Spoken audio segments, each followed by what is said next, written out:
Eu estou no desafio de pregar toda a carta de Paulo aos Coríntios e hoje chegamos ao capítulo 11. E eu vou começar com a primeira parte do capítulo 11, versos 2 até o verso 16. Pregar todo um texto, todo um livro, nos obriga muitas vezes aos textos difíceis. E esse texto é particularmente muito difícil. Alguns acham que é por causa do problema do cabelo. O problema do cabelo é fácil. O que está dentro do texto é que é complexo. Hoje eu não tenho muito tempo, mas eu creio que poderemos completar a nossa missão essa noite. Mas aos que não estão muito familiarizados com aquilo que a gente fala aqui o tempo todo, talvez seja algo estranho para alguns, mas os que convivem conosco há mais tempo vão compreender com naturalidade e verão coerência naquilo que a gente já prega e vive há anos. Então, carta de Paulo aos Coríntios, capítulo 11, o verso 2. Eu os elogio, Paulo escrevendo aos irmãos, porque em tudo vocês se lembram de mim e retêm as tradições, assim como eu as transmiti a vocês. Quero, porém, que saibam que Cristo é o cabeça de todo homem, e o homem é o cabeça da mulher, e Deus é o cabeça de Cristo. Todo homem que ora ou profetiza com a cabeça coberta, desonra sua própria cabeça.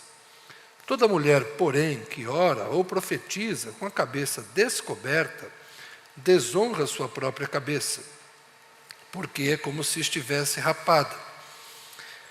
Observem aqui que honra a cabeça e desonra a cabeça, não se esqueçam do verso anterior. Cristo é o cabeça do homem, e o homem é o cabeça da mulher. Então, o homem que ora de cabeça descoberta, desonra sua cabeça, desonra Cristo. E a mulher que ora de cabeça descoberta, desonra o homem. Essa é a ideia de Paulo. Portanto, se a mulher não cobre a cabeça, nesse caso, que rape o cabelo. Mas se é vergonhoso para a mulher tosquiar-se ou rapar o cabelo, que ela cubra a cabeça. Porque o homem não deve cobrir a cabeça, por ser ele a imagem e a glória de Deus. Mas a mulher é a glória do homem. Porque o homem não foi feito da mulher, mas a mulher foi feita do homem. Porque também o homem não foi criado por causa da mulher, e sim a mulher por causa do homem. Portanto, por causa dos anjos, essa é difícil de explicar, espero que um dia Paulo nos explique. Portanto, por causa dos anjos, a mulher deve trazer um sinal de autoridade na cabeça. No Senhor, todavia, nem a mulher é independente do homem, nem o homem é independente da mulher.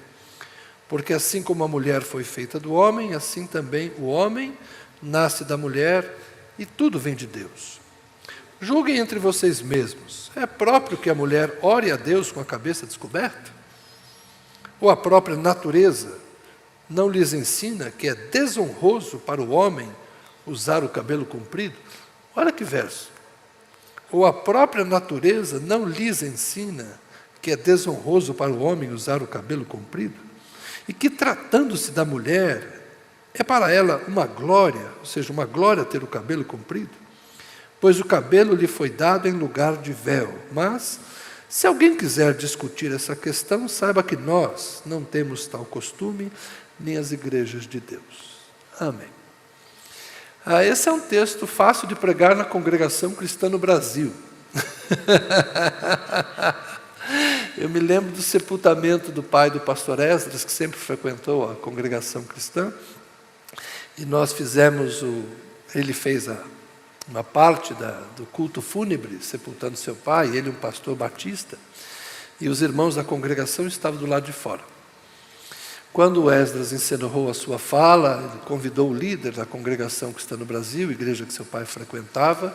Esse líder entrou, se posicionou, e todos eles entraram na capela. Mulheres de um lado do caixão, homens do outro. E quando ele falou, vamos orar, rapidamente um monte de véus brancos apareceram, e estavam todas elas equipadas com um véu branco. Quem já foi na congregação sabe do que eu estou falando. Alguns falam a igreja do véu. Né? Por quê? Porque eles são literalistas e eles entendem que esse texto deve ser interpretado literalmente que as mulheres devem orar com a cabeça coberta por um véu, porque isso é uma questão de honra. Essa parte do cabelo é a parte mais fácil de explicar. Pode cortar cabelo, cabelo curto, cabelo longo. Já houve um tempo em que cabelo longo era sinal de santidade para as mulheres, cabelo curto era sinal de santidade para os homens.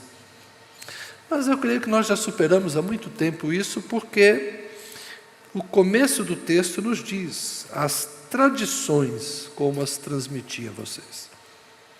Todos nós já nos acostumamos à ideia de que isso tem a ver com questões locais, questões culturais, que dizem respeito a Corinto. Os estudiosos vão dizer que havia mulheres no templo de Afrodite, Artemis, né, o nome grego, que rapavam a cabeça e eram sacerdotisas de cultos que envolviam inclusive práticas sexuais. Então, que mulheres de cabeça rapada em Corinto seriam sacerdotisas que praticavam cultos e orgias. Então, as mulheres cristãs não deveriam rapar a cabeça para não serem confundidas com estas mulheres do templo de Ártemis. Mas esta é uma questão, então, bastante local, de modo que Paulo deu essa recomendação para a igreja de Corinto, que vivia aquela realidade cultural. E que para nós hoje não faz sentido nos preocuparmos com mulheres orando ou vivendo de cabelo curto ou de cabelo comprido. Minha mulher já teve todo o comprimento de cabelo que ela quis ter, né? Quando nos casamos eram cabelos longos, depois eu lembro as primeiras fotos, quando Tânia chegou aqui, era um cabelo quase mais curto que o meu, e ao longo dos anos ela vai variando a cor do cabelo, o comprimento do cabelo, e eu creio que vocês mulheres todas são bastante felizes assim. Nós homens escolhemos um penteado só e ficamos com ele durante anos. De vez em quando aparece um moderninho, né, que muda um pouquinho o visual, e essas coisas só acontecem. Na casa dos 30, o pessoal tem opção de cabelo. Alguns, depois dos 40, não tem opção nenhuma. Então, isso aí está tudo certo. Nós já nos resolvemos quanto a cabelo. Para nós, essa é uma questão cultural, da época, isso hoje não nos afeta.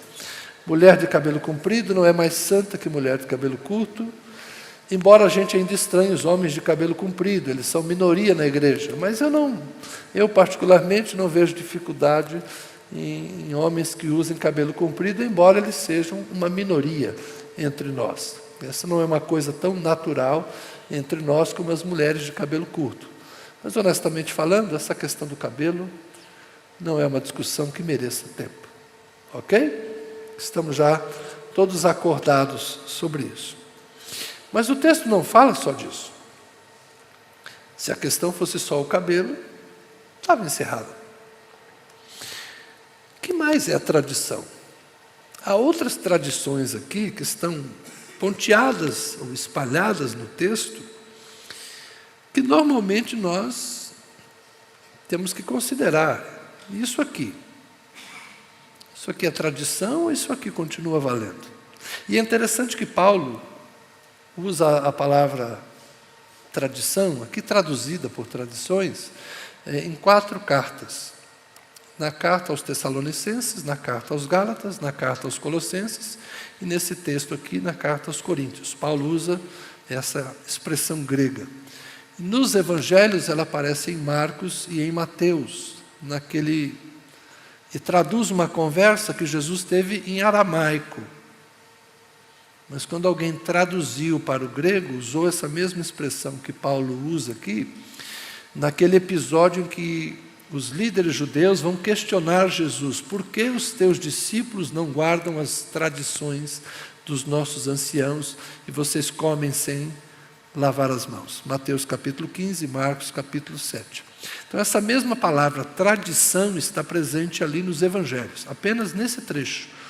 Essa é uma mesma passagem descrita em Marcos e depois transcrita por Mateus, em que a regra de lavar as mãos antes das refeições é chamada de uma tradição. E Jesus diz assim: olha, eu estou pouco me preocupando com as tradições de vocês. O que contamina o homem não é o que entra, mas é o que sai. Então Jesus, de certa forma, diz que as tradições não são importantes. E aqui Paulo elogia os coríntios por observarem as tradições. Ele elogia os Tessalonicenses, na segunda carta, capítulo 2 e capítulo 3, ele elogia porque eles observam as tradições. Aliás, em um texto ele elogia e no outro ele recomenda: guardem as tradições, guardem o ensino. Na carta aos Gálatas ele fala de si mesmo: eu guardava as tradições, eu era fariseu dos fariseus, eu zelava pelas tradições. Mas na carta aos Colossenses, uma carta tardia, uma carta da prisão, ele vai dizer que eles não deveriam se prender aos rudimentos do mundo, às tradições feitas por homens. Então, afinal de contas, qual o pensamento de Paulo sobre tradições? Quando ele fala do seu passado na carta aos Gálatas, o seu passado judaico, vamos dizer assim, ele observava com rigor as tradições. Depois ele recomenda aos irmãos de Corinto e de Tessalônica que prestem atenção aos ensinos e às tradições que ele comunicou. Mas aos Colossenses, tardiamente, ele diz: não vivam de acordo com as tradições dos homens. Parece que Paulo entendia que há tradições que merecem ser mantidas e há tradições que devem ser deixadas. Jesus disse que lavar as mãos ou não lavar as mãos não era importante como ato litúrgico, como ato higiênico, continua sendo recomendável.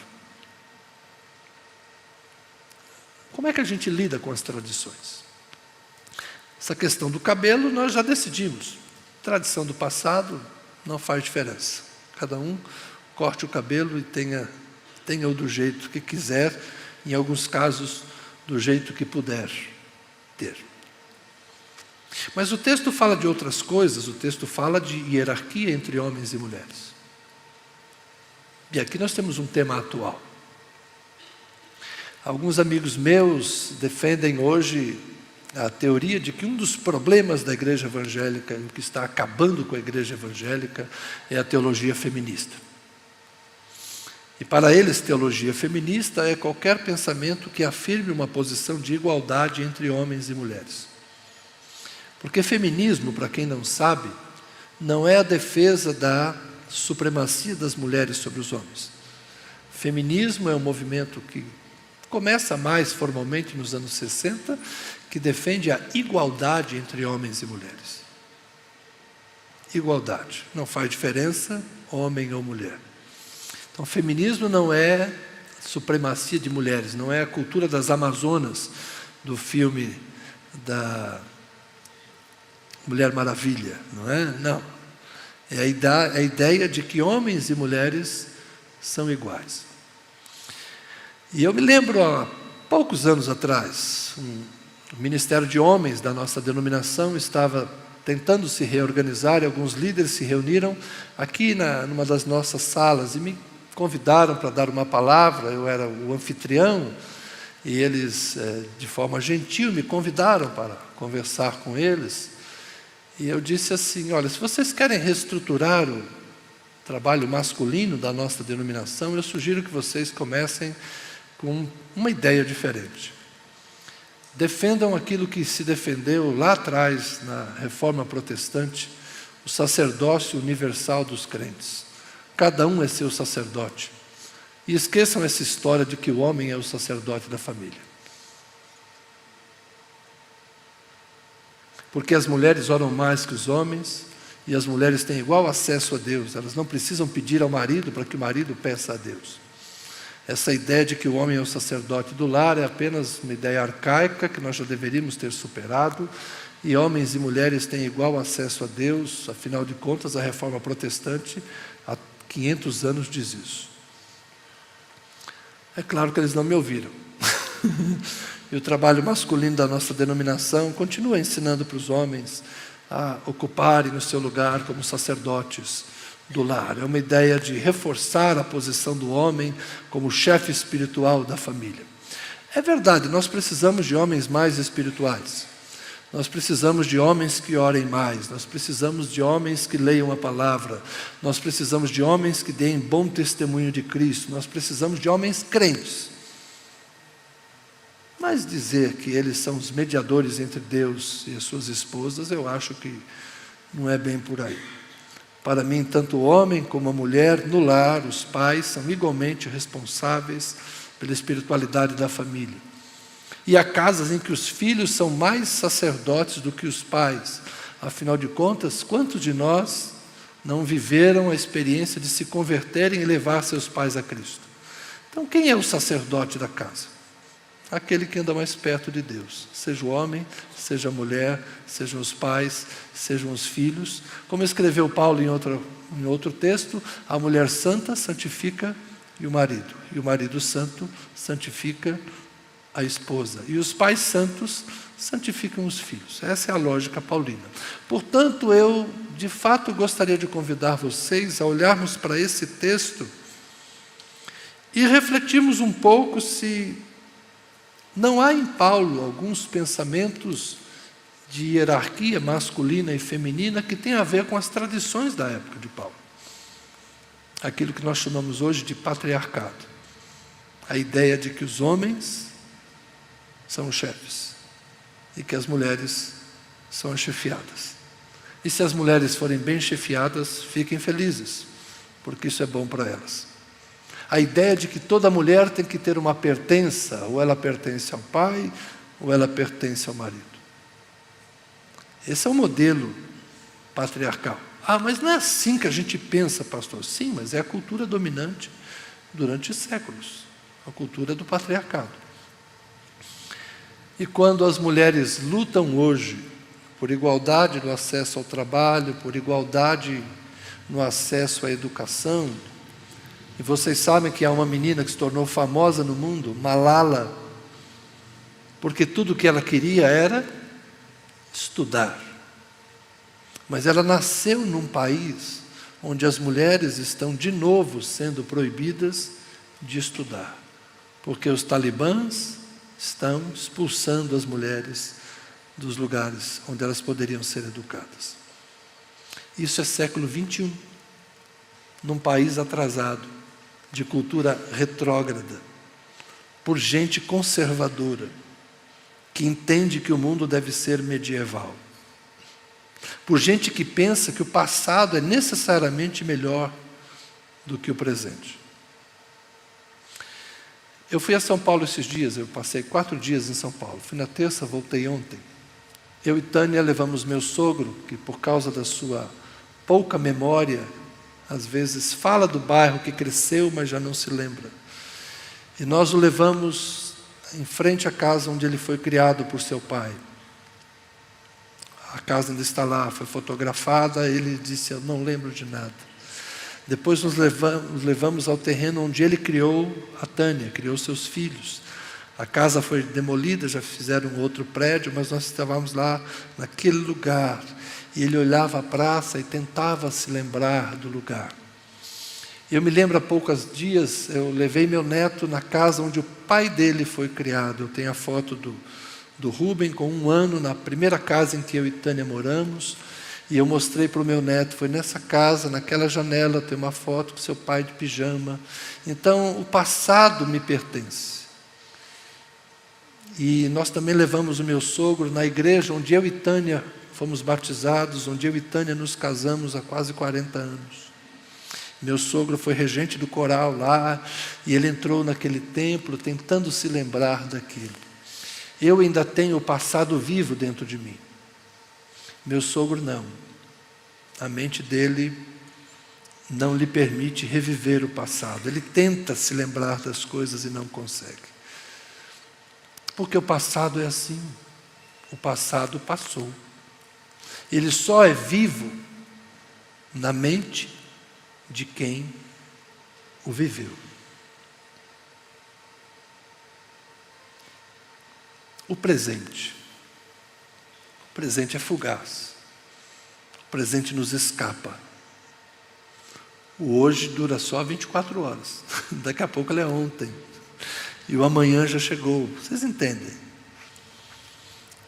A complexidade de olhar as tradições e olhar as transformações da história e decidir o que nós devemos conservar, o que é essencial, o que é importante, o que é realmente necessário. E aquilo que pode ser transformado, aquilo que pode ser melhorado, é sempre um grande desafio. Nós estamos numa época em que se discute com seriedade o papel do homem, o papel da mulher. E alguns acham que esse é o problema da sociedade contemporânea, a troca de papéis, a inversão de papéis, a ausência das mães em casa. Como as mães não estão mais em casa criando os filhos, as mães estão trabalhando, as crianças estão ficando mais complicadas e as crianças estão perdendo os limites. Esse é o problema. Então vamos voltar as mulheres para casa e os homens vão ganhar mais dinheiro e sustentar a sua família e as crianças vão voltar a ser como antes. A solução é voltarmos para trás, tirarmos o emprego das mulheres? Conseguiremos fazer isso? É bom fazer isso? Será que é por aí? Essa luta entre o passado e o presente, tentando determinar como vai ser o futuro, e alguns achando que só vai piorar, parece que a gente não olha realmente para algumas outras coisas, né? Como melhorar. Como é bom viver num país onde as mulheres têm acesso à educação. Se é um médico ou uma médica, não faz diferença. Se é um juiz ou uma juíza, não faz diferença. Ele vai te tratar segundo a lei. Se é um policial, se é uma policial, não faz diferença. Aliás, às vezes faz porque a policial costuma ser mais enjoada, né? Se é um delegado, se é uma delegada. Como as autoridades do país já mudaram, não é? Ainda não existe um general. Mas daqui a pouco vai ter, porque as mulheres já são militares, e daqui a pouco, por causa do tempo, alguma delas vai chegar ao comando.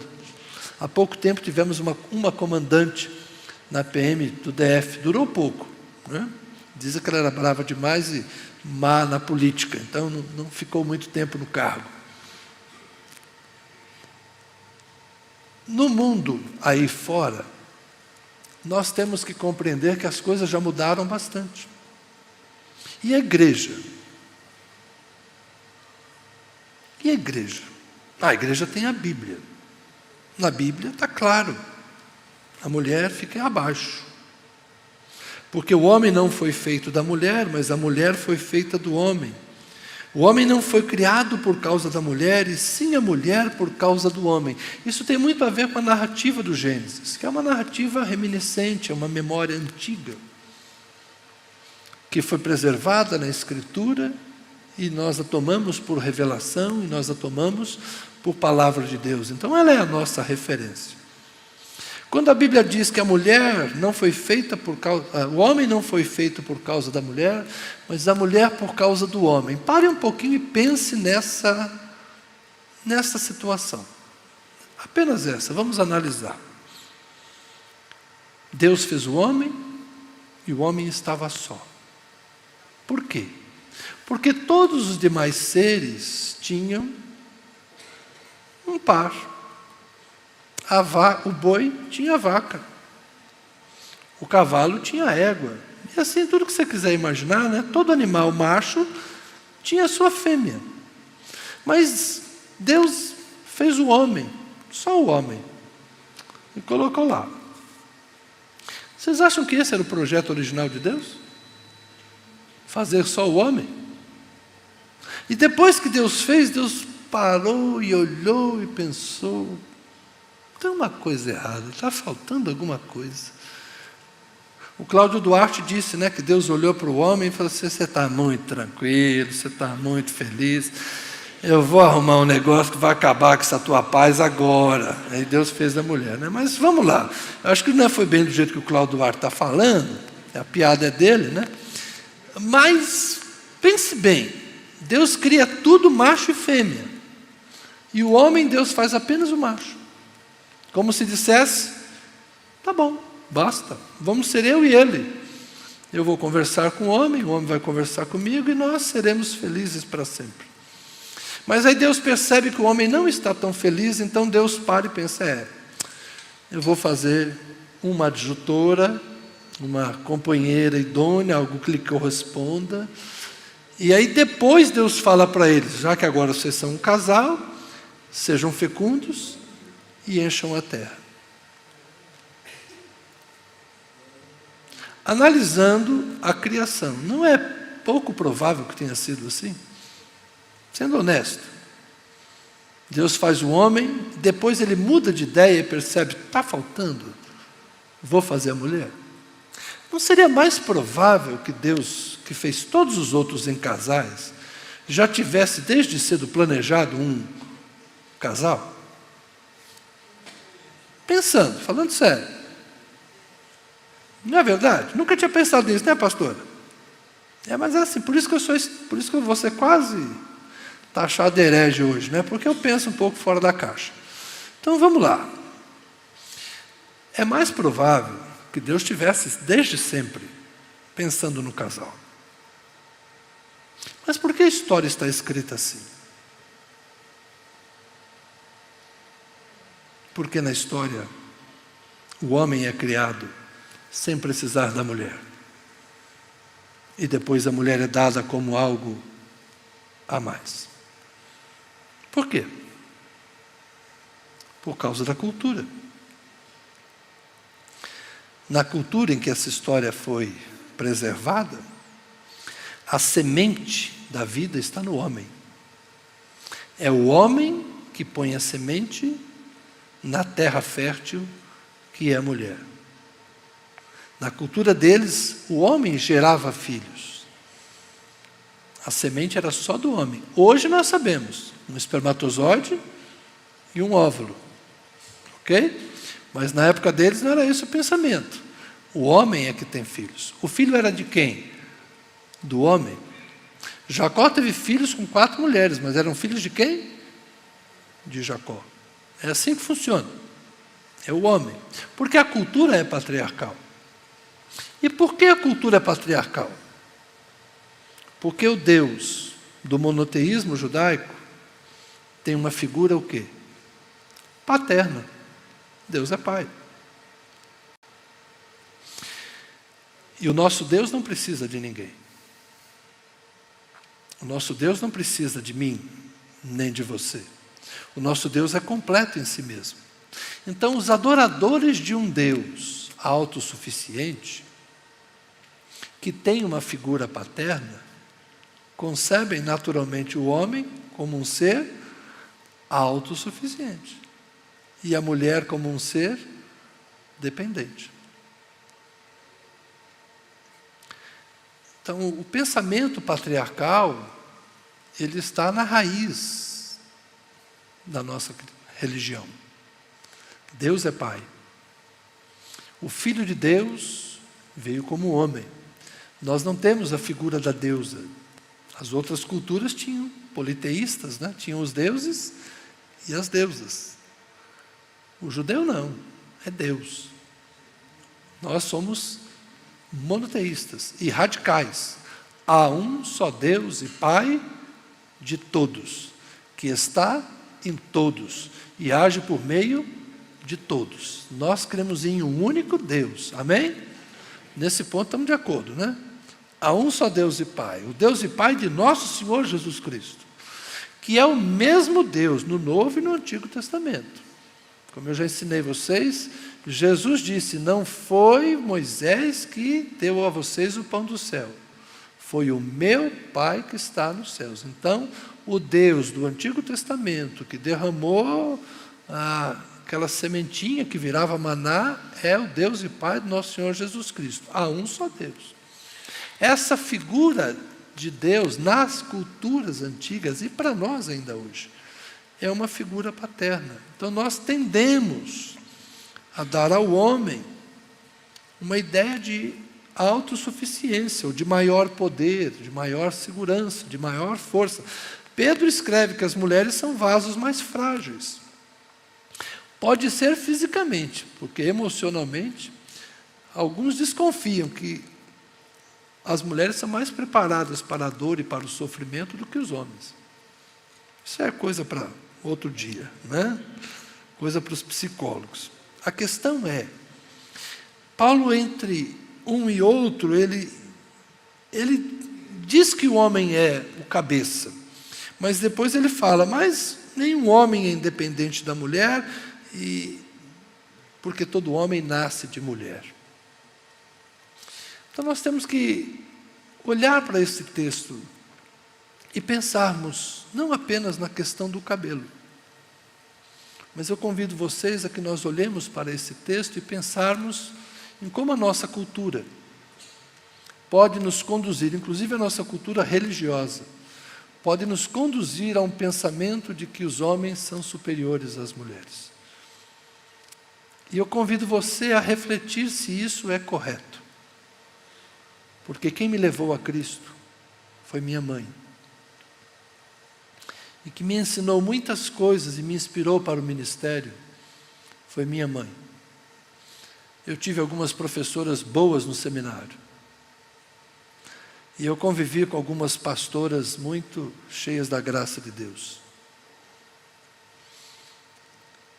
E eu vejo agora nos Estados Unidos, a Convenção Batista do Sul, a maior convenção batista dos Estados Unidos, desligando a igreja de Rick Warren, uma das maiores igrejas que influenciou o mundo todo, porque eles ordenaram 3 mulheres.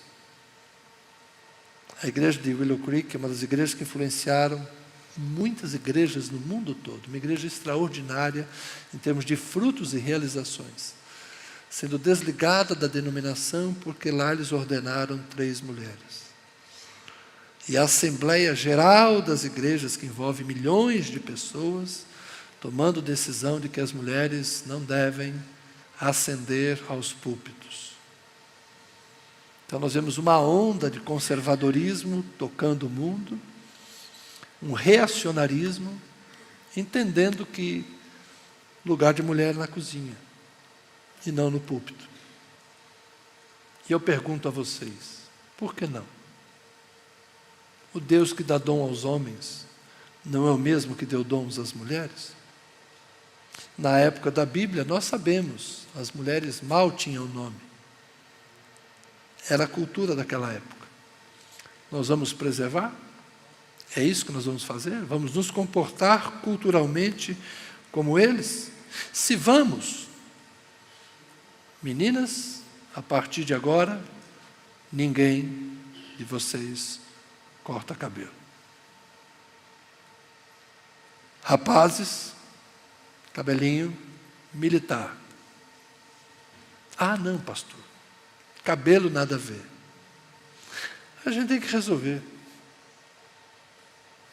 Compreenderam a complexidade do texto? As coisas superficiais, como o cabelo, nós dizemos, é cultura, deixa para lá. E as outras coisas que são realmente significativas? Numa sociedade em que as mulheres seguem e, infelizmente, cada vez mais nós temos acesso a tragédias de homens que usam a violência e a força para subjugar as mulheres, que tratam as mulheres como objeto. Nós não temos que tentar mudar essa cultura?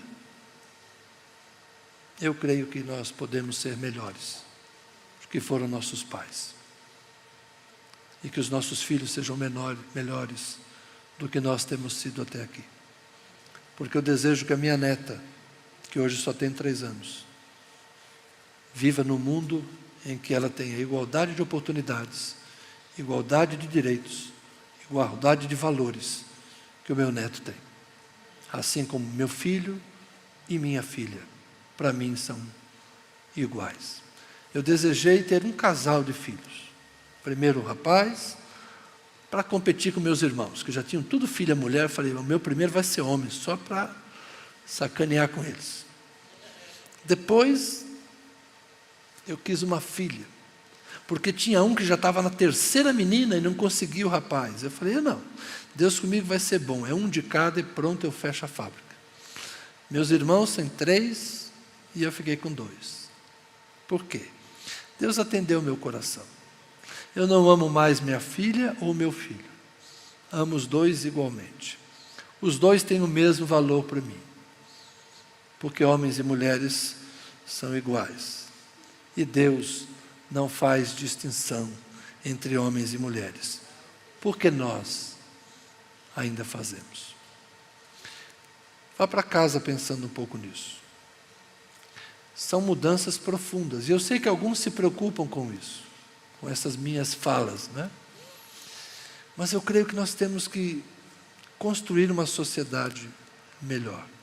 E numa sociedade melhor, na minha opinião, Deus vai olhar do céu e dizer assim: eu prefiro o Brasil, onde as mulheres estão nas universidades, do que o Afeganistão, onde as mulheres não têm esse direito. Eu prefiro as famílias onde homens e mulheres se respeitam igualmente, do que as famílias onde os homens se acham donos das mulheres. Eu sou filho de uma oprimida, que por 10 anos orou pela conversão do marido. E eu não serei como meu pai, um opressor. Eu não defenderei aqueles que agridem, e não defenderei aqueles que usam a força, nem contra uma mulher, nem contra um homem. Porque o meu Jesus, o Jesus a quem eu sirvo, tratou da mesma forma os discípulos e as discípulas. Os discípulos dele não davam conta de ser como ele, mas eu creio que nós podemos ser diferentes deles e mais próximos de Jesus. Amém?